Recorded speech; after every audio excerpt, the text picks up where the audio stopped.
Hello everyone, I'm Bhavna Sani and I'm back with the new video for class 10 and आज की video में हम ये सारी पोएम्स में से दो पोएम्स डिस्कस करने वाले हैं. एक है डस्ट ऑफ स्नो एंड दूसरी है fire and ice and both the poems are written by the Robert Frost. किसने लिखी है? रॉबर्ट फ्रोस्ट ने. तो दोनों के पोएट कौन है? Robert frost. ठीक है, तो आज में हम डिस्कस करने वाले हैं dust of snow and fire and ice. And अगर आप ये वीडियो पूरी अच्छे से एंड तक कर लेते हैं, उसके अलावा आपको बोर्ड्स में इन दोनों पोएम्स के लिए कुछ भी करने की जरूरत नहीं है. ठीक है, तो सबसे पहले हम समरी डिस्कस करेंगे. प्रॉपर मैं आपको समरी समझाने वाली हूँ, उसके बाद एक बार हम समरी रीड भी करेंगे. उस समरी के बाद हम डिस्कस करेंगे कि what exactly is the theme of the poem, कि पोएम की क्या थीम है. ठीक है, पोएम की थीम करने के बाद उस पोएम का राइम स्कीम देखेंगे हम, कि राइम स्कीम बन रही है या फ्री वर्ड्स है, और अगर राइम स्कीम बन रही है तो क्या राइम स्कीम बन रही है. उसके बाद हम सारी पोएटिक डिवाइसेस करने वाले हैं. पोएटिक डिवाइसेस करने के बाद हम सारे इंपॉर्टेंट क्वेश्चंस कवर करेंगे. ठीक है, पोएटिक डिवाइसेस के बाद हम क्या कवर करने वाले? All the important questions. तो जिसने ये वीडियो कर ली for fire and ice and dust of snow, then you are fully prepared for these two poems for boards examination. फिर नेक्स्ट वीडियो में हम और पोएम्स कवर करेंगे, लेकिन आज का जो हमारा टारगेट है पोएम्स का वो है dust of snow and fire and ice. Clear? तो अब हम इसको शुरू करते हैं. तो सबसे पहली चीज जो मैंने आपको बताया है, डस्ट ऑफ स्नो का poet is Robert Frost and fire and ice का poet is again Robert Frost. तो हम अपनी फर्स्ट पोएम से शुरू करते हैं, that is dust of snow. ठीक है, तो डस्ट ऑफ स्नो आपको पता है कि भाई इसमें क्या था, पोएट था रॉबर्ट फ्रोस्ट, उसका मूड काफी खराब था. ठीक है, उसको लग रहा था कि आधा दिन तो वो अपना ऑलरेडी र्यून कर चुका है, खराब कर चुका है. तो वो एक हेमलॉक ट्री के नीचे खड़ा था, या वहां से गुजर रहा था, या यहाँ पे बैठा था, ये पोम में मेंशन नहीं है. तो इसमें से कोई भी सिचुएशन हो सकती है कि या तो वो हेमलॉक ट्री के नीचे खड़ा था, ठीक है, या वो यहाँ से गुजर रहा था, या वहाँ ये उसके नीचे बैठा हुआ था. तो ये कौन सा ट्री है? ये है हेमलॉक ट्री. हेमलॉक ट्री की अगर मैं बात करूं तो हेमलॉक ट्री जो होता है वो पॉइजनस ट्री माना जाता है. ठीक है, कौन सा ट्री माना जाता है? Poisonous tree. So it is considered as bad omen. ठीक है, इल ओमेन माना जाता है, अशुभ चीज मानी जाती है. ठीक है, और ये कौन बैठा हुआ है डस्ट ऑफ स्नो? ये हेमलॉक ट्री के ऊपर कौन बैठा हुआ है? क्रो बैठा हुआ है. कौन बैठा हुआ है? क्रो बैठा हुआ है. And crow is also considered as ill omen. Crow is also considered as ill omen. तो बेसिकली इस पोएम में ये बताया हुआ, छोटी सी पोएम है, कि पोएट जो है उसका जो डे था वो फुली खराब हो गया था, उसका मूड पूरा खराब था. ठीक है, लेकिन जब वो हेमलॉक ट्री के नीचे से निकला, या उसके नीचे खड़ा हुआ था, या बैठा हुआ था, तो एक क्रो ने क्या किया? अपने आप को शेक किया. क्या किया? अपने आप को शेक किया. एंड जब वो शेक किया तो हेमलॉक ट्री पे जो स्नो पड़ी हुई थी, क्योंकि सर्दी का मौसम था, स्नो पड़ी हुई थी, तो वो डस्ट ऑफ स्नो क्या थी? पोएट के ऊपर गिरी. एंड जैसे ही वो डस्ट ऑफ स्नो पोएट के ऊपर गिरी तो पोएट का जो मूड था वो फुली हैप्पी हो गया, और उसने सोचा कि आधा दिन तो मेरा र्यून हो चुका है, मैं आधा दिन और खराब क्यों करूं.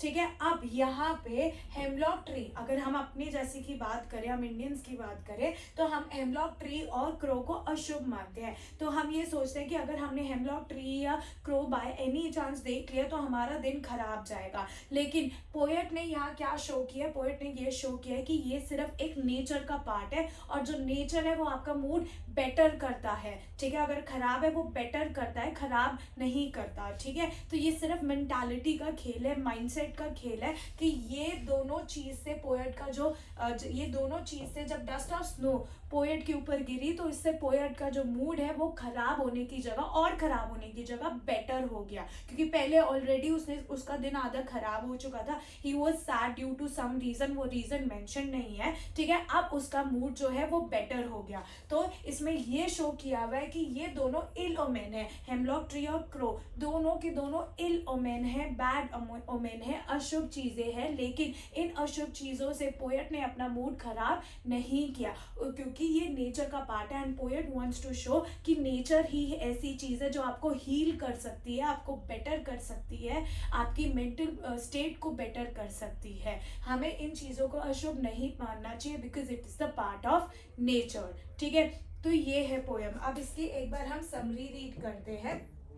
इस पोम का जो पोएट है वो कौन है? Robert Frost. ठीक है, अब समरी रीड कर रहे हैं। The short poem by Robert Frost, याद रखना, बार बार बोल रही हूँ, Robert Frost throws light upon the unimaginable healing power of nature. तो वही हो गया कि it is unimaginable healing power of nature. Nature में बहुत ज्यादा पावर होती है आपको हील करने की। ठीक है, and tiny thing from a bad mood to ill health there is nothing that can't be cured by nature. चाहे आपकी बैड मूड हो, चाहे आपकी बैड हेल्थ हो, it can be cured by nature. तभी होता है ना कि जब बंदा बहुत थक जाता है काम करके तो वो सोचता है कि कहीं कहीं मैं घूम आता हूँ, पहाड़ों में मैं घूम आता हूँ, उससे क्या होता है, उसकी मेंटल स्टेट जो होती है वो हील हो जाती है।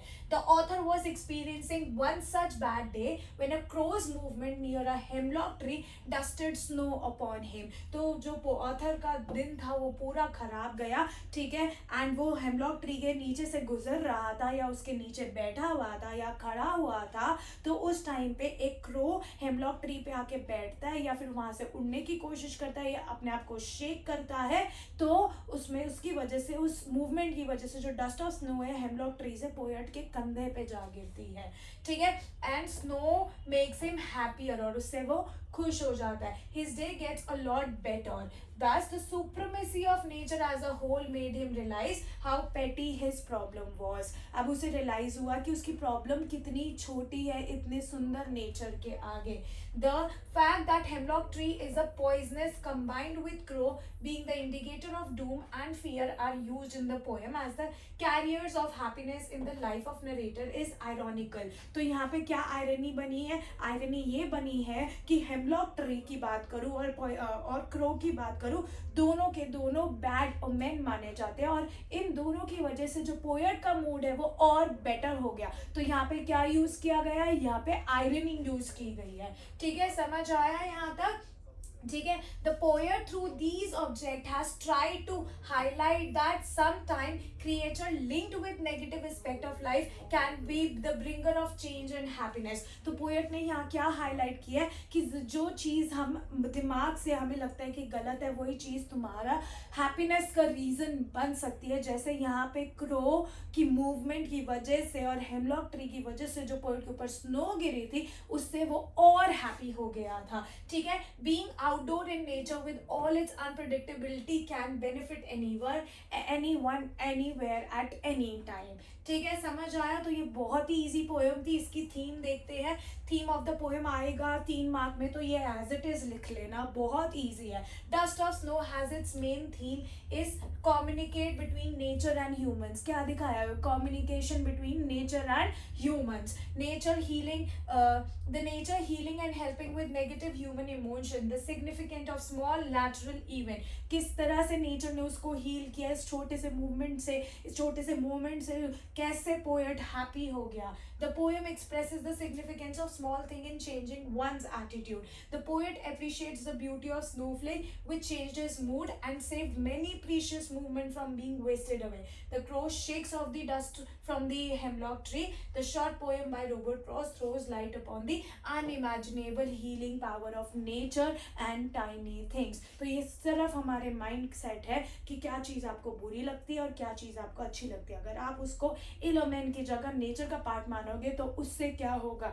उससे आपका जो मूड है वो और बेटर होगा, वो आपको हील करेगा। ठीक है, then moving on to the next. अब हम इसकी बात करते हैं पोएटिक डिवाइस की। लेकिन पोएटिक डिवाइस करने से पहले एक बार मैं आपको राइम स्कीम बताना चाहती हूँ। ठीक है, राइम स्कीम क्या होती है? राइम स्कीम की हम बात कर रहे हैं तो ना हम राइमिंग वर्ड्स देखते हैं। क्या देखते हैं? Rhyming words. ठीक है, तो ये जो पोयम है, पोयम के सारे लाइन की लास्ट वर्ड देखो, क्या वो राइम बन रहे हैं? राइम पता है ना, जैसे थ्रो एंड क्रो, ये राइम हो गया। तो क्या राइमिंग्स बन रहे हैं? हाँ, बन रहे हैं। क्रो चलो ये हमारा पहला राइमिंग वर्ड है तो इसको मैंने ए दे दिया।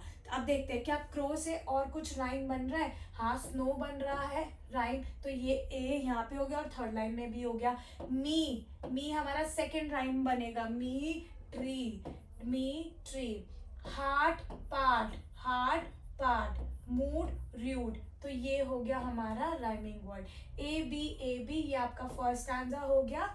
ठीक है, क्या हो गया आपका first stanza A B and next stanza is C D. अगर पूछा जाए what is the rhyme scheme of the poem, तो आपने बिल्कुल ऐसे लिखना है, the rhyme scheme of the poem, dust of the rhyme scheme of the poem dust of snow is A B C D. Clear, ये first stanza का हो गया, ये सेकंड स्टैंजा का हो गया, इसलिए मैंने बीच में स्पेस छोड़ा है। क्लियर, यहाँ तक समझ आया। अब हम इसके पोएटिक डिवाइसेस की बात करते हैं। अब यहाँ पे आते हैं हम पोएटिक डिवाइसेस पे। सबसे पहले पोएटिक डिवाइसेस कहाँ पे यूज हुई है?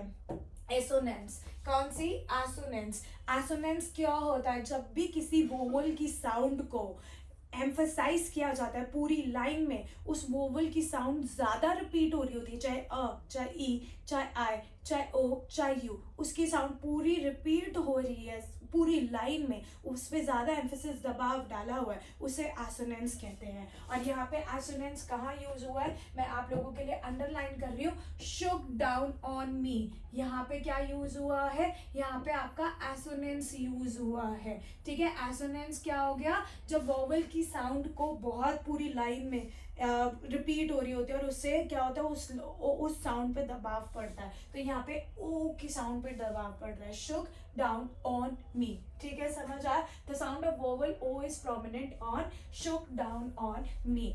ठीक है, अब आता है मेटाफर। मेटाफर होता है कि भाई कंपैरिजन। ठीक है, कंपैरिजन। पोएट ने स्नोफ्लेक को कंपेयर किया है डस्ट के साथ। किससे कंपेयर किया है? स्नोफ्लेक को डस्ट के साथ। तो डस्ट ऑफ स्नो हो गया, तो स्नोफ्लेक की बात हो रही है तो पोएट स्नोफ्लेक भी बोल सकता था, तो उसने डस्ट के साथ, चलो जैसे मिट्टी होती है वैसे स्नो भी होती है हल्की हल्की, तो डस्ट ऑफ स्नो के साथ किया हुआ है, तो ये क्या हो गया? ये हो गया आपका मेटाफर। ये मार्क कर लो अपनी बुक में ताकि बार बार यहाँ पे ना आना पड़े, मार्क कर लो। ठीक है, उसके बाद आता है इमेजरी। इमेजरी मतलब किसी का विजुअल डिस्क्रिप्शन देना। इमेजरी क्या होता है? किसी का विजुअल डिस्क्रिप्शन देना। तो अब हम इसको विजुअली हम इमेजिन कर सकते हैं कि क्या हुआ था, कि the way a crow shook down on मी, कि जैसे पोएट है उसके ऊपर कैसे डस्ट ऑफ स्नो गिरी, कैसे हेमलॉक ट्री के ऊपर क्रो ने अपने आप को शेक किया जिसकी वजह से डस्ट ऑफ स्नो पोएट के ऊपर करी। इट इज ऑल विजुअलाइजेशन, आप लोग भी इस चीज को इमेजिन कर सकते हो। तो ये पूरे के पूरे स्टैंजा में, पूरे की पूरी पोएम में, यहाँ तक स्पेशली ये पूरे स्टैंजा में क्या यूज हुआ है? ये पूरे स्टैंजा में यूज हुआ है आपका इमेजरी। ठीक है, फुल स्टैंजा में क्या यूज हुआ है? इमेजरी। मैं यहाँ पे लिख रही हूँ सो दैट आपको समझ आए। ठीक है, शुक डाउन ऑन मी इसका है, मेटाफर इसका है। ठीक है, अब आता है कॉन्ट्रास्ट। जब पोएट दो वर्ड्स को यूज करता है एज एन अपोजिट, ठीक है, उसे कंट्रास्ट कहते हैं। ठीक है, दो कॉन्ट्राडिक्टरी वर्ड्स को यूज करता है। ठीक है, समझ आया? अब यहाँ पे पोएट ने क्रो भी यूज किया और स्नो भी यूज किया है। जो क्रो और स्नो, क्या क्या यूज किया है पोएट ने? एक क्रो यूज किया है, एक स्नो यूज किया है।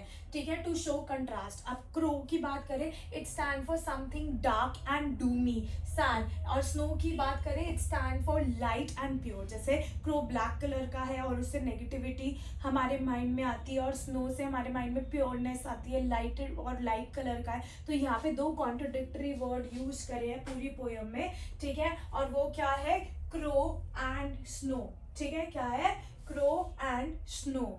ठीक है, सो दैट इज कॉन्ट्रास्ट। ठीक है, अब आते हैं एलिट्रेशन। एलिट्रेशन मतलब जब same letter at the beginning of the two words और टू और मोर वर्ड्स रिपीट होते हैं, ठीक है, वहां पे हम क्या यूज करते हैं? एलिट्रेशन।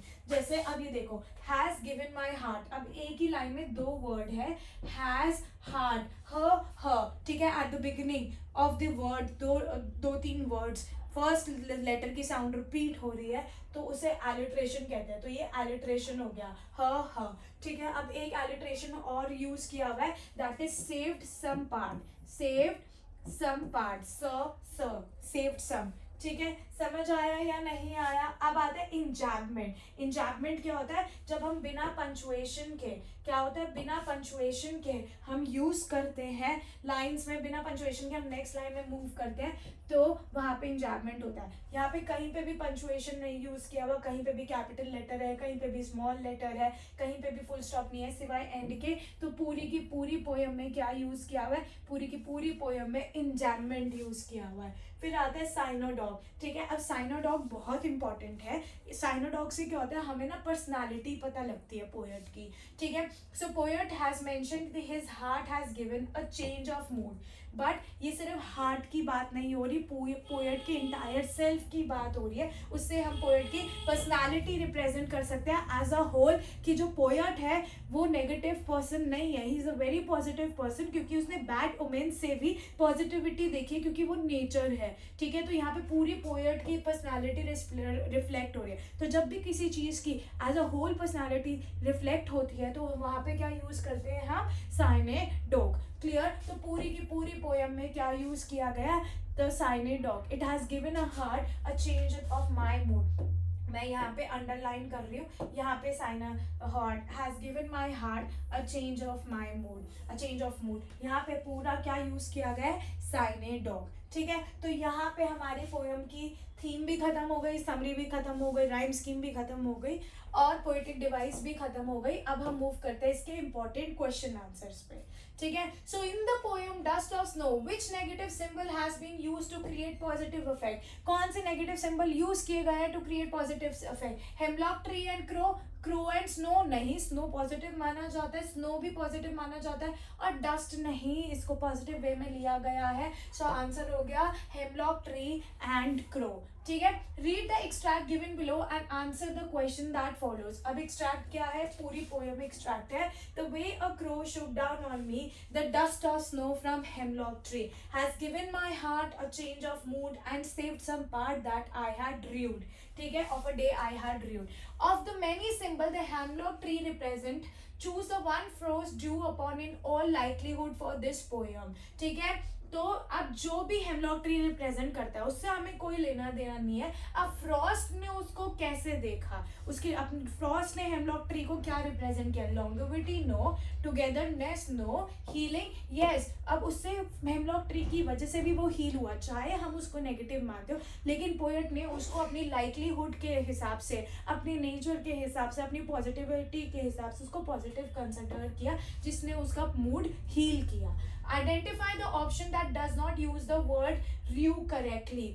ठीक है, अब कौन सा ऑप्शन है जिसमें ये वर्ड र्यूड करेक्टली यूज नहीं हुआ? The film was disaster and he reviewed his decision to act on it, कि पूरा डिसीजन उसका रिव्यूड हो गया, खराब हो गया, तो यहाँ पे परफेक्टली यूज किया है। I am sure she reviewed the day she listen to a fortune teller. उसने फॉर्च्यून टेलर की सुनी और उस वजह से उसने अपना पूरा दिन खराब कर दिया होगा, तो ये भी बिल्कुल परफेक्ट यूज किया गया है। It wasn't long before I reviewed my disobedience and my deceit. अभी इतना टाइम भी नहीं हुआ है कि मैं अपना डिसिप्लिन डिसओबीडियंस अब रिव्यू कर चुका हूँ। ठीक है, तो ये भी परफेक्ट है। ठीक है, other finally review the one who is dishonest and heartless, तो ऑप्शन डी में इसको परफेक्टली यूज नहीं किया गया। ठीक है, अब समझ आया? Now we are moving on to the next question.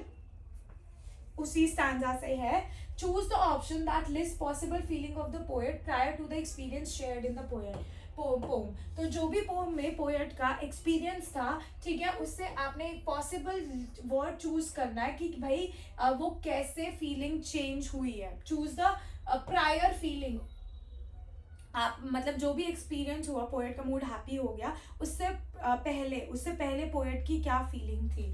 Reassured, disappointed, yes he was disappointed, curious भी नहीं था, डीमोटिवेटेड था, थैंकफुल नहीं था, डिसहार्टेंड था। सो 2, 4 एंड 6, 2, 4 एंड 6 है, हाँ ऑप्शन बी में है 2, 4 एंड 6। ठीक है, Cyanodosh is a poetic device that uses a part to represent a whole personality.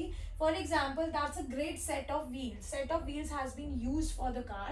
Pick an example of Cyanodog from the poem. From the poem हमने देखना has given my heart a change of mood. ये अभी हमने discuss भी किया, इससे हम poet की फुल पर्सनालिटी के बारे में बता सकते हैं कि हाउ पॉजिटिव ही वॉज, कितनी पॉजिटिव पर्सनालिटी है पोएट की। ठीक है, समझ आया? तो इसका आंसर ए पार्ट ही होगा और ये हमने अभी डिस्कस भी करा है पोएटिक डिवाइस में। Clear? Now moving on to the next question, choose the option showing the reason not corresponding. Not corresponding की बात हो रही है, ये नॉट को मत भूलना।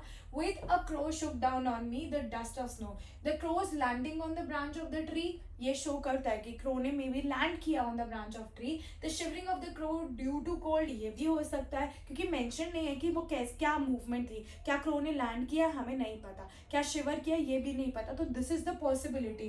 द रीएडजस्टमेंट, वो अब क्रो अपनी पोजिशन भी रीएडजस्ट कर सकता है ब्रांच पे। This is also the possibility. The cawing of the crow hidden in the foliage, हमने कहीं पे भी पोयम में क्रो की कॉ करने के बारे में नहीं सुना। सो ऑप्शन डी यहाँ पे गलत है। Clear? A simple movement proves to be, ये क्वेश्चन आंसर शुरू कर रहे हैं। A simple movement proves to be very significant and save the rest of the day of the poet from being wasted. Explain on the basis of the poem Dust of Snow. अब एक simple movement हुआ, ठीक है, एक simple movement था, सुंदर सा movement था, ठीक है, जो बहुत ही सिग्निफिकेंट था पोएट के लिए और उसने पोएट का आधा दिन बचा लिया। ठीक है, इसको एक्सप्लेन करना on the basis of the poem dust of snow. So nothing is good or bad, only our thinking make us so. Crow और हेमलॉक ट्री बैड नहीं है, वो सिर्फ हमारी थिंकिंग ऐसी है कि इसको हम इल ओमेन मानते हैं। ठीक है, best thing in life are free, nature है, नेचर से बंदा हील हो गया। ठीक है, नेचर से पोएट हील हो गया, तो nature is free. So best things in life are free. ठीक है, life is full of problems, we should solve them rather than sit and regret them. ठीक है, तो life is all about problems के बिना लाइफ इनकम्प्लीट है। So we should not regret on them, instead we should solve them. ठीक है, sometime unimportant things change the meaning of life. Yes, कभी कभी अनइम्पॉर्टेंट चीज भी आपकी लाइफ का मीनिंग चेंज कर देती है। Like a lesson taught by the crow and the hemlock tree, how to take the adverse season in stride and work for a better life. तो ये बताया गया कि हेमलॉक ट्री और क्रो का एग्जाम्पल देखते हुए हम ये सोच सकते हैं कि हमारी जो लाइफ है, हमें हमेशा उसमें नेगेटिविटी नहीं ढूंढनी, हमें उसमें पॉजिटिविटी भी ढूंढनी चाहिए। क्लियर? समझ आया? अब now we are moving on to the next question. Rationalize what you think the poet was probably doing when the dust or snow fell on him. तो ये हमें rationalize करना है कि आपको क्या लगता है कि पोएट क्या कर रहा होगा when dust or snow fell on him. The poem does not provide any explicit information. Poem में कोई एग्जैक्ट इन्फॉर्मेशन नहीं गिवन कि वो पोएट वहां से जा रहा था या हेमलॉक ट्री के नीचे खड़ा हुआ था या हेमलॉक ट्री के नीचे बैठा हुआ था, ये एक्सप्लिसिट इन्फॉर्मेशन नहीं given. So however given the tone and content of the poem, it is possible, ये पॉसिबिलिटी है, ये रियलिटी नहीं है क्योंकि पोएम में इसके बारे में मेंशन नहीं है। It is possible that the poet was feeling down or troubled before the dust of snow fell on him. The poem suggests that the experience of the dust of snow falling on the poet caused him to shift his perspective and find a moment of joy or hope in the midst of his trouble. So in the middle of his troubled life, ठीक है, जब dust of snow poet के ऊपर गिरी तो उससे उसका जो mood था वो इंटायरली चेंज हो गया। तो यहाँ पे एक्सपीरियंस बताया गया है पोएट का after the dust of snow fell on him. So it is possible that the poet was simply taking a walk or engaging in some other activity. ठीक है, और engaging in some other activity under a hemlock tree. ठीक है, तो ये इसको complete कर लेना, under a hemlock tree. Clear? Now we are moving on to the next question. What does the presence of hemlock tree tell you about the setting of the poem? अब hemlock tree से आपको क्या समझ आया, क्या चीज आपके mind में आई? तो अगर मैं बात करूं नेटिव अमेरिका की, नॉर्थ अमेरिका की जो नेटिव पीपल है ना, वो हेमलॉक ट्री को पॉइजनस मानते हैं, particularly in north eastern part of the United state. They are often associated with cold, snowy climate. So in the poem, the snow falling from the hemlock tree is described as dust of snow, which suggests that it is light, powdery snow rather than a heavy snowfall. Hemlocks are often found in forest or wooded areas, so the reader can imagine that the setting of the poem is a natural environment rather than an urban or suburban landscape. आप poet ने उसे क्यों natural environment consider किया? क्योंकि hemlock tree mainly forest में पाए जाते हैं, तो जो सेटिंग है पोएम की, it is basically under the natural environment. Clear? Now we are moving on to the next question. The dusting of snow on an account of the crow helped make the poet's day better. How do you think the crow's dropping might have impacted the poet? तो जो dust of snow था, ठीक है, जो poet के ऊपर गिरा crow की वजह से, उससे पोएट का जो डे है वो काफ़ी बेटर हो गया. तो तुम्हें क्या लगता है कि क्रोज की जो ड्रॉपिंग थी वो पोएट पे कैसे इम्पैक्ट हुई? So in the poem dust of snow, the dusting of snow caused by the crow shaking of the snow from the hemlock tree had a positive impact on the poet's mood. ठीक है, important word की words underline कर रही हूँ. And perspective. However, if the crow's dropping had fallen on the poet instead, it would likely have had a very different effect. While the dust of snow is a natural and harmless occurrence, bird dropping can be unpleasant and unsanitary. ठीक है, if the poet had, मैं यहाँ पे crow dropping की बात कर रही हूँ, मतलब बीट की बात कर रही हूँ, लेकिन बीट नहीं गिरी है, डस्ट ऑफ स्नो गिरी है. तो अगर बीट गिरती तो वो डिफरेंट पर्सपेक्टिव होता, लेकिन स्नो गिरी है. ठीक है, if the poet had been hit by crow's dropping it could have left him feeling frustrated, angry और इवन डिस्गस्टेड. ऑब्वियसली अगर बीट गिरती क्रो की तो he would have felt disgusted, लेकिन ऐसा नहीं है, स्नो गिरी थी. This would have been a very different kind of transformative movement, one that might have led to a negative or unpleasant experience rather than a positive one. अगर बीट गिरती तो वो नेगेटिव और ज़्यादा हो जाता, बट यहाँ पे डस्ट और स्नो गिरने की वजह से वो और ज़्यादा पॉजिटिव हो गया है. Dust of snow is one of frost most loved poem. अब जो डस्ट ऑफ स्नो है वो बहुत ही मोस्ट लव्ड पोएम है. आपने एलैबोरेट करना है व्हाई. ठीक है, क्योंकि इसकी जो थीम है वो यूनिवर्सल है. The poem's central theme of finding beauty and hope in small movement of nature is relatable and universal, appealing to readers across cultures and generation. So ये काफ़ी जनरेशन और कल्चर से चलती आ रही है, और इसमें हम नेचर के हमें पता है कि नेचर के पास हीलिंग पावर होती है, तो इसलिए हमें इन छोटी छोटी चीज़ों में ब्यूटी और होप दिखती है. तो ये यूनिवर्सल थीम है और इसको यूनिवर्सली एक्सेप्ट किया गया है. सिंपल लैंग्वेज, बहुत ही सिंपल लैंग्वेज पोएम है. ठीक है, सिंपल एंड एक्सेसिबल लैंग्वेज है, that is easy to understand and making it accessible to a wide range of readers. दूसरा है विविड इमेजरी है, कि विजुअली हम इसको इमेजिन कर सकते हैं. Frost use of vivid imagery such as hemlock tree, crow, shaking of the snow creates a strong visual picture in the minds of the reader, making the poem more memorable and engaging. ठीक है, तो हम easy to remember है ये. ठीक है, emotional resonance, the poem's message about the transformative power, कि कितनी ट्रांसफॉर्मेटिव पावर होती है नेचुरल चीज़ों में, ये पोएट ने बताया है कि वो इमोशनल लेवल तक हमारा इफेक्ट कर देती है, making and ending up making us feel happy, Joy. ठीक है, तो ये इमोशनल रेजोनेंस की वजह से भी ये पोएम यूनिवर्सली एक्सेप्ट की गई है. Conciseness, the poem is short and concise. छोटी पोएम है, yet it packs a powerful punch, making it a perfect example of Frost mastery of brevity in poetry. समझ आया? Now we are moving on to the next question. The poem evokes a sense of black and white. Justify. तो यहाँ पे black and white दिखाया हुआ है. Crow से बात करें black हो गया, white की बात करें तो snow हो गई. ठीक है, तो इसको जस्टिफाई करना है. The poem Dust of Snow by Robert Frost does have some elements that evoke a sense of black and white. Here are some reason. सबसे पहले कॉन्ट्रास्ट दिखाया हुआ है स्नो और क्रो में. Crow is black and doomy, sadness reflect करता है. ठीक है, और एंड कंट्रास्ट में अगर मैं बात करूँ स्नो की, तो it is light, pure, peace और गुड मूड डिस्क्राइब करता है. So the poem contains contrasting image of darkness and light, with the crow and hemlock tree representing darkness and dust of snow representing light.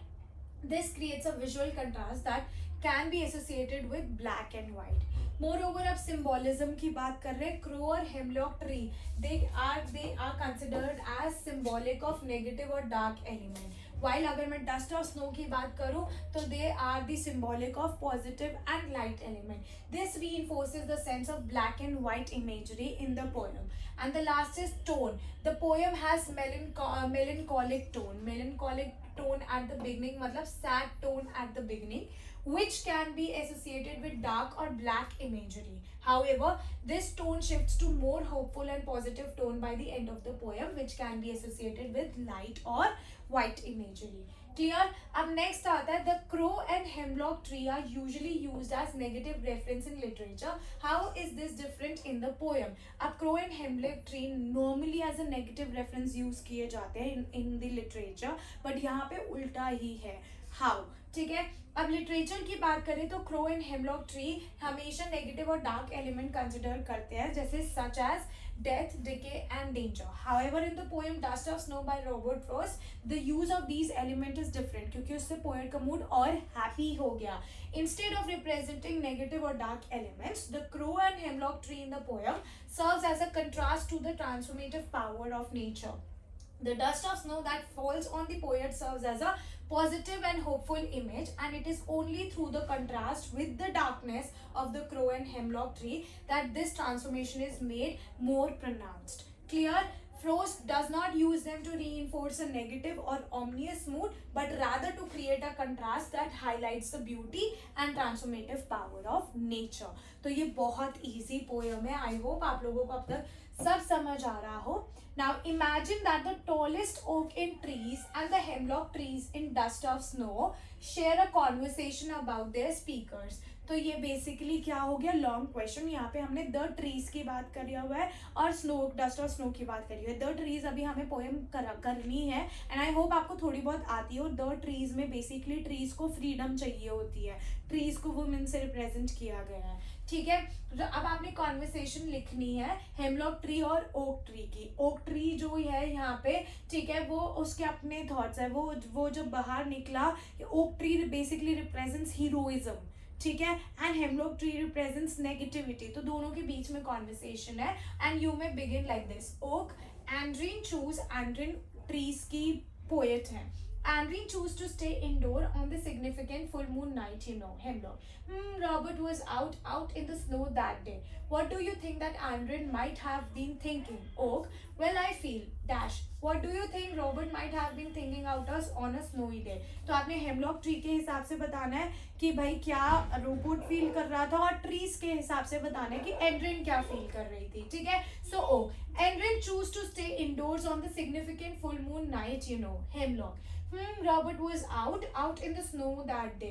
What do you think Andrin might have been thinking? तो okay ने बोला, well, I feel Andrin may have been preoccupied with her own thoughts. वो अपनी खुद की सोच में डूबी हुई थी and perhaps did not fully appreciate the beauty. तो उसने ब्यूटी को अप्रिशिएट नहीं किया, नेचुरल वर्ल्ड को अप्रिशिएट नहीं किया. Maybe she was consumed by her daily concern.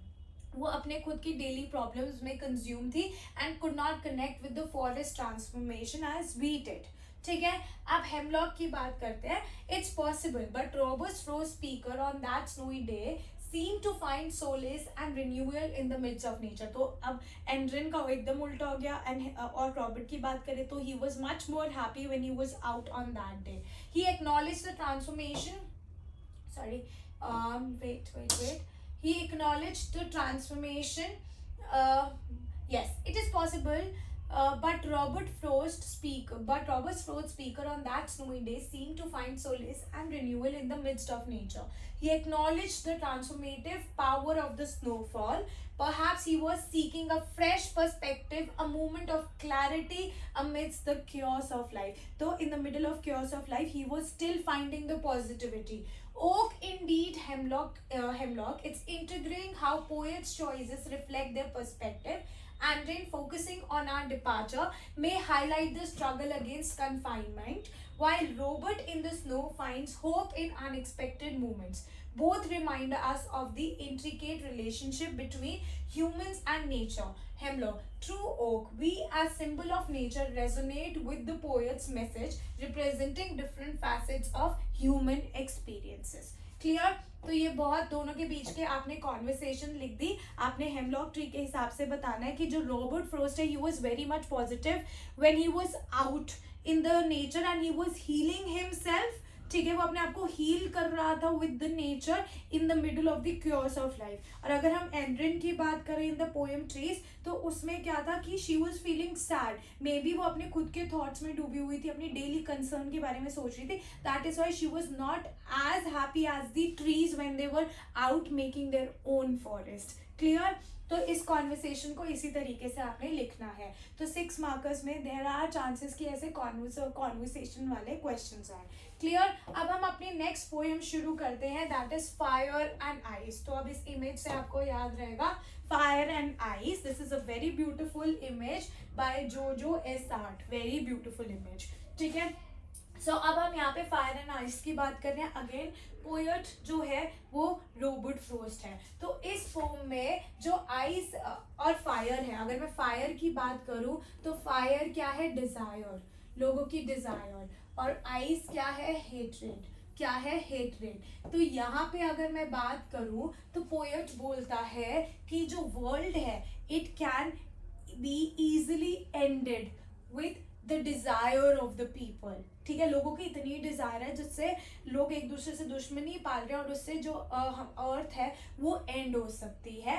And poet बोल रहा है जो मेरा एक्सपीरियंस है, I am with those people who favour fire, जो बोलते हैं कि फायर से अर्थ एंड हो सकती है, और अर्थ यहाँ पे रिप्रेजेंट करता है डिजायर। अब बात करते हैं आइस। Ice is hatred. तो सेकेंड स्टैंजा में पोएट बोल रहा है कि जो अगर अर्थ को मौका मिले 2 बार मरने का, 2 बार खत्म होने का, तो आइस भी इक्वली सफिशिएंट है। आइस भी उसी तरीके से डिस्ट्रॉय कर सकती है अर्थ को जिस तरीके से फायर ने डिस्ट्रॉय किया। एंड यहाँ पे आइस जो रिप्रेजेंट करती है that is hatred among people. तो आइस क्या रिप्रेजेंट करती है? That is hatred among people. Clear? समझ आया? तो अब ये बहुत अच्छे से आपको समझ आ गया होगा। एक बार हम रीड करते हैं। So fire and ice is a strong symbolic poem where the fire is used as the emotion of desire and ice that of hatred. He has used the idea of two groups who have their own possible explanation for the end of the world. One is of the opinion. Basically अगर fire and ice की बात करें तो ये strong symbolic poem है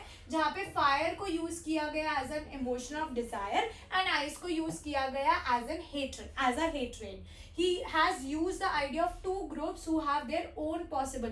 2 groups के idea use कर रहे हैं जिनके अपने थॉट्स है कि किस तरीके से अर्थ जो है एंड हो सकता है, वर्ल्ड जो है एंड हो सकता है. अब सबका पहला जो ग्रुप है उनका ओपिनियन है कि fire alone can destroy the earth. ठीक है, every possibility of life on earth while the other things, ठीक है, एवरी पॉसिबिलिटी ऑन द जो डिजायर से रिलेटेड है it can and the earth. और अगर मैं दूसरे ग्रुप की बात करूं in opinion, they favour ice and they said कि आइस अपने लो टेम्परेचर से कंप्लीटली अर्थ को खत्म कर सकता है. ठीक है, and it would lead to the end of the world. Both the components are compared with self destructing human emotion. तो दोनों component fire and ice self destructing human emotion से कंपेयर किया गया है, that is desire and hatred. Fire is desire and hatred is ice. ठीक है, so poet is original of the opinion that he has been very closely associated with fiery Dzire. तो poet अपने experience के हिसाब से बता रहा है that I favour those people जो ये कहते हैं कि भाई फायर से अर्थ एंड होगी, क्योंकि मैंने भी ये एक्सपीरियंस किया है, and consider it capable of bringing human beings on the verge of destruction. Thus, he considered fire as more competent for destruction, but when he thinks that icy hatred is just as capable of ruining human, though slowly and steadily. Therefore, if Earth was to end twice, अगर अर्थ को मौका मिले twice 2 bar and होने का, तो ice भी equally sufficient है world को एंड करने में जितना फायर है. If a fire would lead to rapid destruction, ice would lead to silent damage. दोनों में कॉन्ट्रास्ट दिखाया गया है. Similarly, if the fire is pure passion, ice is pure reason. Thus, the poem very artistically underpins the philosophy that we let our emotion rule us, and if we don't control them, they will surely bring us all on the verge of chaos. Clear? समझ आया? Now we are reading the theme of the poem. अब theme क्या है poem की? Theme ये है कि जो डिस्ट्रक्टिव पावर्स है ह्यूमन डिजायर की, जो ह्यूमन हमारे डिजायर्स की डिस्ट्रक्टिव पावर है, ठीक है, वो वर्ल्ड को एंड कर सकती है. एंड इनफैक्ट आइस भी वर्ल्ड को एंड कर सकती है, हेट्रेड भी वर्ल्ड को एंड कर सकती है. So the destructive power of human desire at the inevitable end of the world brought on by either fire, that is passion or desire, or ice, that is hatred or indifference, are the themes of the Robert Frost poem Fire and Ice. The poem examined the possibility that either extreme emotion or total indifference could bring about the end of the world. Clear? अब आते हैं rhyme scheme of the poem पे। किस पे? Rhyme scheme of the poem.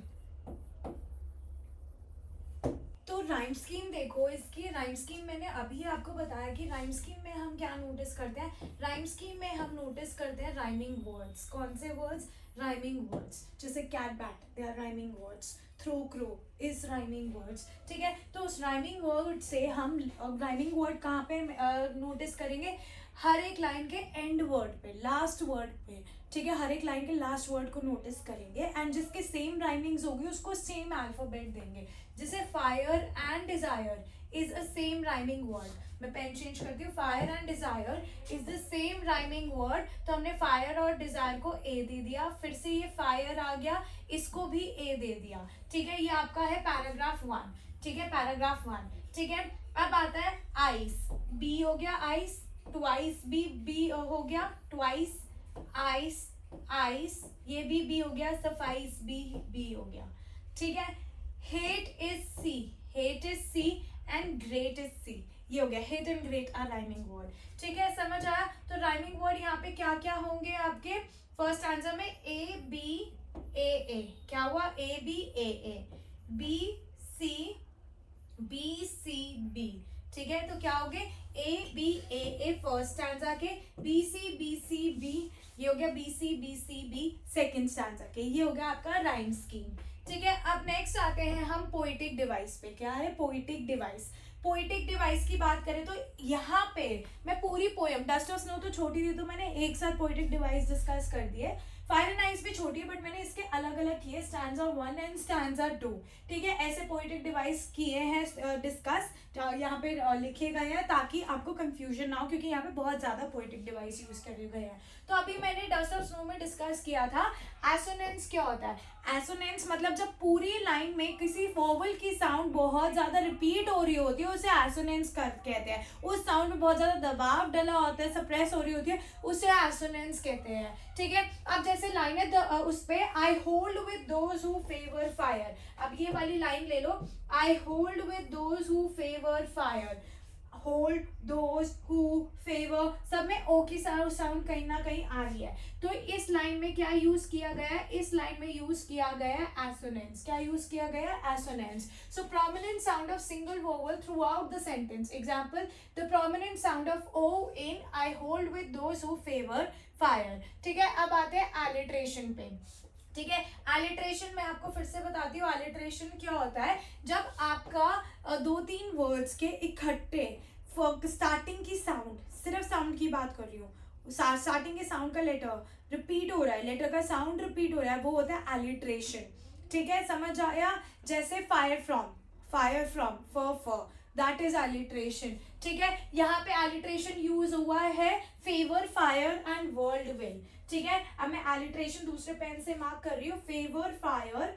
ठीक है, ये हो गया आपका एलिट्रेशन, मैंने रेड पेन से मार्क कर दिया एलिट्रेशन एंड वर्ल्ड विल। ठीक है, और ये रहा आपका एलिट्रेशन वर्ल्ड विल। देख रहे हो वर्ल्ड विल में क्या हुआ है? वर्ल्ड विल में व रिपीट हुआ है, व विल।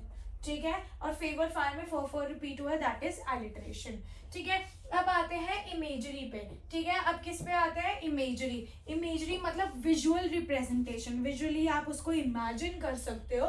ठीक है, so through out the stanza poet ने इमेजरी यूज किया है। Through out the stanza poet ने क्या यूज किया? Through out the stanza poet ने इमेजरी यूज किया है। क्लियर और not? So through out the stanza poet ने इमेजरी यूज किया। अब आते हैं anaphora. Anaphora is repetition of word. ठीक है, एट द स्टार्ट ऑफ 2 और मोर लाइन्स। क्या है? 2 और मोर कॉन्जिक्यूटिव लाइन के स्टार्टिंग में, मतलब 2-3 लाइनें इकट्ठी है, उसकी स्टार्टिंग के जो वर्ड्स रिपीट होते हैं दैट इज एनाफोरा। अब क्या रिपीट हो रहा है? सम से एंड सम से, ये दोनों किस में आएंगे? ग्रीन कलर से एनाफोरा, और ये एलिट्रेशन भी है। ठीक है, तो इसको मैं रेड मार्क भी कर रही हूँ, रेड से मैंने एलिट्रेशन मार्क किया है। सम से, स, ये एलिट्रेशन भी हो गए आपके। ठीक है, उसके बाद आपका नेक्स्ट आता है, let's take this colour now, personification. जब हम एक human quality inanimate object, non living thing में, मतलब जब हम एक human quality non living thing objects में डालते हैं, ठीक है, तो उसे पर्सोनिफिकेशन कहते हैं। अब ह्यूमन के पास कैपेबिलिटी है टू डिस्ट्रॉय, टू डिस्ट्रक्ट, तो यहाँ पे फायर के पास भी दिखाया कि fire is capable of destruction, वैसे तो ह्यूमन होता है, तो वो फायर में हमने ह्यूमन क्वालिटी डाली हुई है कि भाई it is capable of destruction. तो पोएट ने क्या पर्सोनिफाई किया है, पोएट ने फायर को पर्सोनिफाई किया है। पोएट ने क्या पर्सोनिफाई किया, पोएट ने फायर को पर्सोनिफाई किया है, ठीक है। अब आता है एन्जार्जमेंट, ठीक है, किसकी बात कर रहे हैं हम, एन्जार्जमेंट। जब बिना किसी पंचुएशन के, बिना किसी क्लॉज के हम नेक्स्ट लाइन में मूव करते हैं, बिना ब्रेक दिखाए हुए, बिना कॉमा के, तो ये वहां पे एन्जार्जमेंट यूज होता है। और अगर मैं एन्जार्जमेंट की बात करूं तो पूरे पैराग्राफ में एन्जार्जमेंट यूज हुआ है, पूरे स्टांजा में एन्जार्जमेंट यूज हुआ है, क्लियर। फिर आता है एंटीथेसिस। जब पोएट दो opposite word, contrasting contradictory word use करता है, वो होता है एंटीथेसिस, ठीक है। और ये पोयम में कहाँ पे कॉन्ट्राडिक्टरी वर्ड्स है, फायर एंड आइस। कौन से कॉन्ट्राडिक्टरी वर्ड है, फायर एंड आइस, ठीक है। कौन से हो गए, फायर एंड आइस, ठीक है, ये दो कॉन्ट्राडिक्टरी वर्ड्स है। अब आता है सिंबोलिज्म। अब वर्ड फायर क्या सिंबलाइज करता है, डिजायर, ठीक है, समझ आया। एंड आइस क्या symbol, it also basically desire self destruction, ठीक है, the self destruction of human.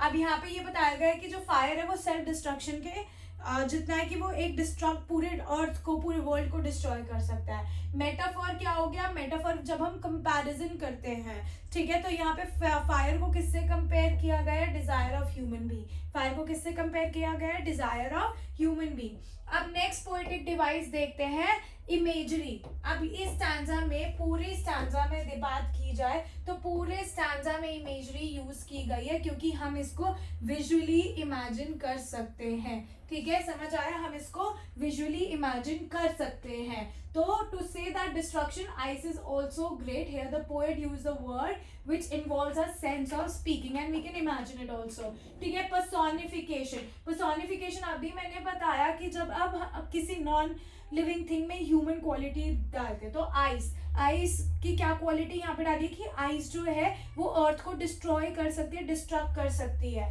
ठीक है। तो ये डिस्ट्रक्शन करना किसका काम होता है, ह्यूमन का काम होता है। तो ये आइस में, आइस को पर्सोनिफाई किया हुआ है कि भाई इसमें ह्यूमन क्वालिटी है to destroy the earth, to destruct the earth, ठीक है।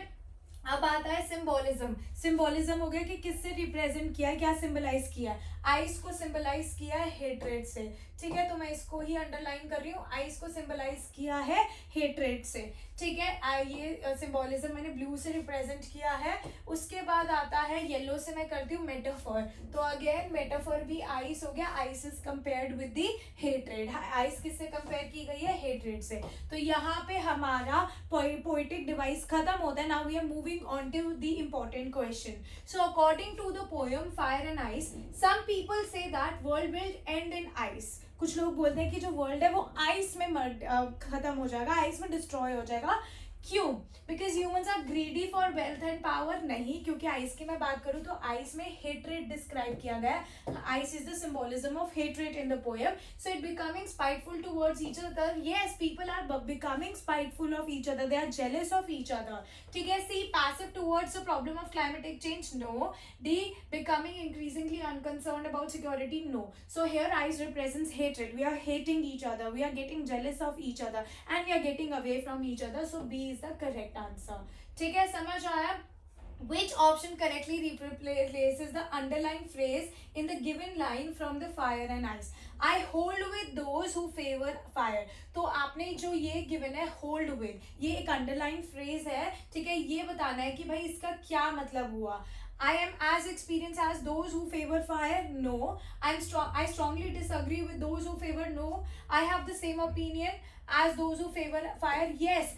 Author, the poet has the same experience, the poet has the same opinion as those who favor fire, ठीक है। Now read the extract given below and answer the question. Extract क्या है, ये रहा extract इसका, ठीक है। But if it had to perish twice, I think I know enough of him to say that destruction ice is also great and would suffice, ठीक है।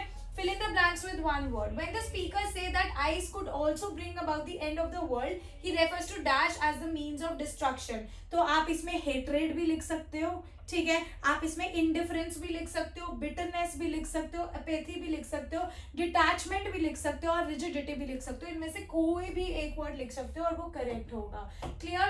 Then moving on to the next question. What does the speaker's alignment with those who favor ice suggest? अब speaker is also favoring those people who favor ice. तो इससे क्या suggestion होता है? That poet have seen the enough destruction, which are the consequences of hatred. So poet has also experienced hatred. So the speaker's alignment with those who favor ice suggests that they have seen the destructive consequences of a lack of empathy and emotional connection. तो poet ने भी ये experience किया है. Which of the following best describe the speaker's attitude towards the destruction by ice? अब destruction by ice से poet का क्या attitude था? Indifferent नहीं, ये fire से था, fearful भी fire था, dismissive भी fire से था, respectful. Yes, he was very respectful while saying this. ठीक है. Comment on the poet's use of language in these lines. अगर ये क्वेश्चन आता है ना, ये आ सकता है कि भाई इस लाइन से पोएट की क्या टोन है, ये बहुत क्या लैंग्वेज यूज करी गई है. तो आपने बेसिकली बताना है कि कैसी लैंग्वेज यूज करी गई है. बहुत ही सिंपल और स्ट्रेट फॉरवर्ड लैंग्वेज यूज करी हुई है, easy to understand language use करी गई है. ठीक है. Poem is a conversational tone. ऐसा लग रहा है कि पोएट किसी से कॉन्वर्सेशन कर रहा है पोम में. ठीक है. एंड डिस्पाइट इट्स सिंप्लिसिटी में वाई आएगा. However, the poem carries a profound message. इससे poem बहुत अच्छा message भी दे रही है about the destructive power of both fire and ice and the inevitability of destruction. The use of simple language in this context makes the message more accessible to a wider audience and adds to the poem's overall impact. Easy. Now read the extract given below and answer the question. ये पूरा extract है. Some say the world will end in fire, some say in ice. From what I have tasted of desire, I hold with those who favor fire. But if it had to perish twice, I think I know enough of hate to say that for destruction, ice is also great and would suffice. ठीक है. तो अब ये extract है, इससे related questions देखते हैं क्या आया हुआ है. Choose the correct statement about the given poem. तो क्या करेक्ट स्टेटमेंट है? Fire and ice are images that help the readers visualise the power of nature over man. नहीं, ये नहीं डिस्क्राइब किया गया. Fire and ice are symbols and are not of natural disaster but of humanity's ability to create disaster on its own. Yes, it is a symbol जो nature से related है but वो natural disaster से related नहीं है. इससे human qualities को compare किया है जो destruction कर सकती है. तो B is correct. Fire and ice are elements not of nature but man-made. नहीं, ऐसा नहीं है, they are of nature. ठीक है. Fire and ice are agent, they change the thinking of mankind from negative to positive. नहीं, ये आपका dust of smoke में था. ठीक है. Now select the option that correctly classifies the connotation of fire and ice as suggested in the poem. ठीक है. Fire क्या denote कर रहा है, ice क्या denote कर रहा है, denote कर रहा है. Fire क्या denote कर रहा है and ice क्या denote कर रहा है. अगर मैं fire की बात करूँ, ठीक है, अगर मैं फायर की बात करूं तो फायर मैं फायर येलो पेन से लिख रही हूँ, येलो पेन से मार्क कर रही हूँ. फायर रेज डिनोट कर रहा है. ठीक है. वायलेंस तो नहीं डिनोट कर रहा, वायलेंस भी कह सकते हैं बिकॉज इट इज डिजायर. ठीक है. इनडिफरेंस भी कह सकते हैं. 1 2 3. ठीक है. इनडिफरेंस भी कह सकते हैं. हेट की बात करें तो hate is ice and greed. ठीक है. तो ये आपने इसमें, मैं इसको फिर से मार्क कर रही हूँ. वेट. अगर मैं फायर की बात करूं तो फायर क्या डिनोट करता है? अगर फायर की बात करूं तो रेज, वायलेंस, हेट्रेड. ठीक है. वैसे हेट्रेड नहीं होगा, हेट्रेड तो आइस का पार्ट है. ठीक है. हेट्रेड किसका पार्ट है? हेट्रेड आइस का पार्ट है. तो हेट्रेड मैं रेड से कर रही हूँ. Grid is also hatred. ठीक है. एंड अगर मैं थर्ड की बात करूं, जो थर्ड है वो भी फायर डिनोट कर रहा है. तो 1 2 and 3 is for fire. Fire के लिए हो गया आपका 1 2 and 3. ठीक है. और आइस के लिए हो गया आपका 4 and 5. आइस के लिए हो गया आपका 4 and 5. तो यहाँ पे वो ऑप्शन ही नहीं गिवन, तो ये गलत है, ये गलत है बिकॉज ऑप्शन नहीं given. So fire is rage, violence and indifference and hatred and greed is ice. Clear? The poem is a dash put across by the poet. तो poem is a powerful warning जो poet ने सामने डाली है कि ये दोनों चीजों से, हेट्रेड से और डिजायर से, जो अर्थ है, जो वर्ल्ड है, वो डिस्ट्रॉय हो सकता है, कंप्लीटली डिस्ट्रक्ट हो सकता है. Clear? Now the poet uses the phrase verbal hold with. Choose the option that does not indicate a valid phrase. Option 1 that is of. ठीक है, नहीं, ऑफ का तो मतलब नहीं है होल्ड विथ. बैक भी नहीं है, ये भी गलत है, बैक भी नहीं है. ठीक है, उसके बाद ऑन भी नहीं है, into. Hold is into. I am favouring दोस्त. ठीक है, तो option 4 is the correct answer. ठीक है, तो ये होल्ड मीन्स इनटू. ठीक है, now put the option that is not true. किसकी बात कर रही है? कर रहे हैं नॉट ट्रू ऑप्शन की, about the poet according to the extract.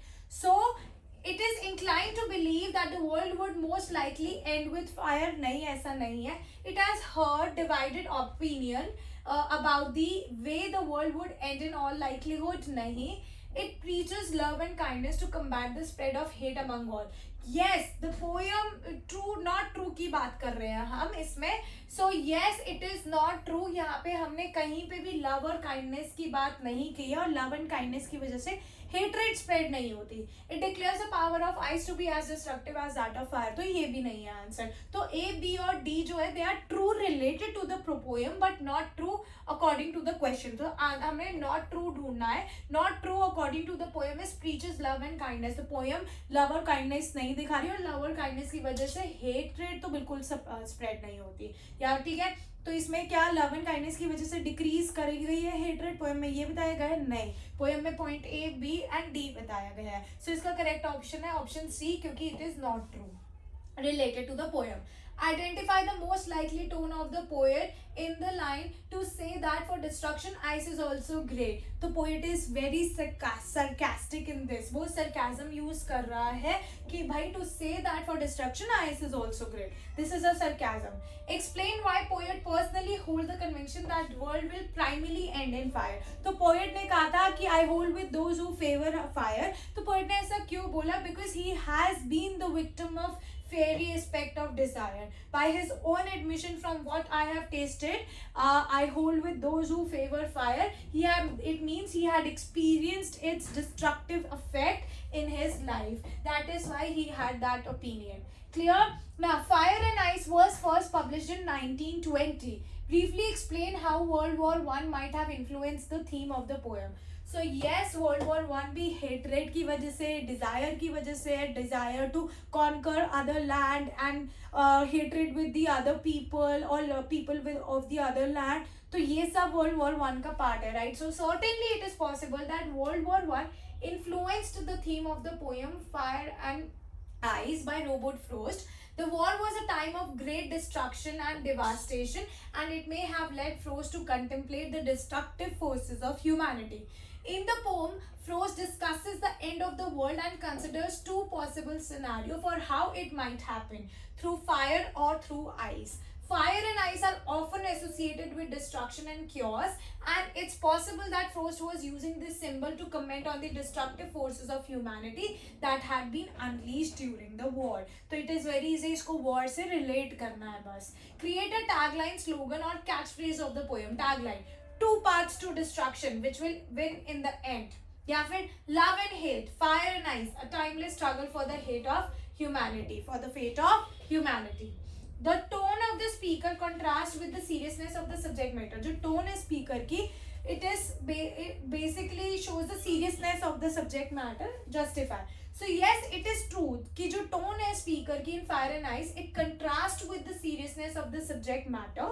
The poem's subject matter is the end of the world, and a topic that is typically associated is with fear, dread, and a sense of urgency. तो ये and है.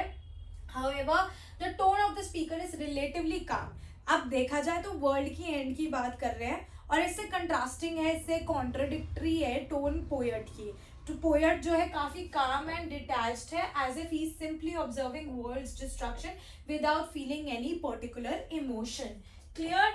Now moving on to the next question. Fire and ice project a pessimistic look.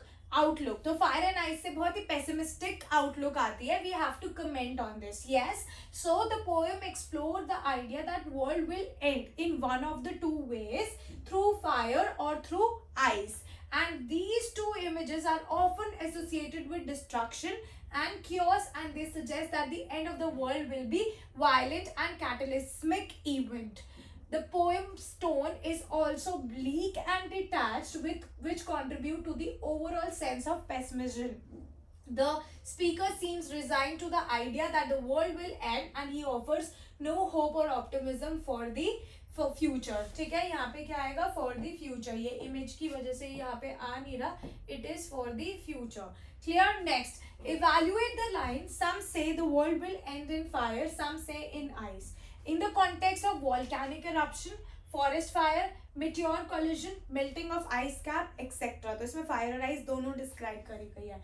So on one hand, the image of fire can be associated with volcanic eruption, forest fire, जो natural disaster है and that have the potential to destroy the earth. ठीक है, and cause widespread destruction and threaten human life.